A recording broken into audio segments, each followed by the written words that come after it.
7. రోడ్లపై పసుపు మరియు తెల్లటి గీతలు రోడ్ లైన్స్ ఎందుకుంటాయి? అసలు కారణం తెల్లటి ముక్కలు ముక్కల గీతలు ఉంటే వాహనాలు ఓవర్టేక్ చెయ్యొచ్చని అర్థం. అదే పసుపు గీత ఉంటే రూల్స్ చాలా స్ట్రిక్ట్ అని, లైన్ దాటకుండా వెళ్లాలని అర్థం. 8. ఎయిర్పోర్ట్లో వాటర్ బాటిల్స్ను లోపలికి ఎందుకు అనుమతించరు?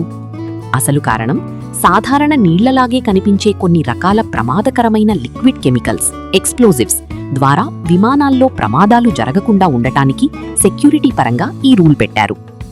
9. లిఫ్ట్లో అద్దాలు, మిర్రర్స్ ఎందుకు పెడతారు?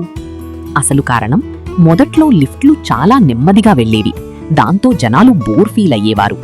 అద్దాలు పెట్టడం వల్ల జనాలు తమని తాము చూసుకోవడంలో బిజీ అయిపోయి సమయం తెలియకుండా రూట్ పూర్తి చేస్తారు. అలాగే చిన్న స్థలంలో ఉన్నామనే భయం పోతుంది. 10. జ్వరం వచ్చినప్పుడు మన శరీరం ఎందుకు అంత వేడిగా మారుతుంది? అసలు కారణం మన శరీరంలోకి వైరస్ లేదా బ్యాక్టీరియా వచ్చినప్పుడు వాటిని చంపడానికి మన రోగనిరోధక శక్తి, ఇమ్యూన్ సిస్టమ్ శరీర ఉష్ణోగ్రతను పెంచుతుంది. అంటే జ్వరం రావడం అనేది మన శరీరం వైరస్తో పోరాడుతోంది అనడానికి సంకేతం.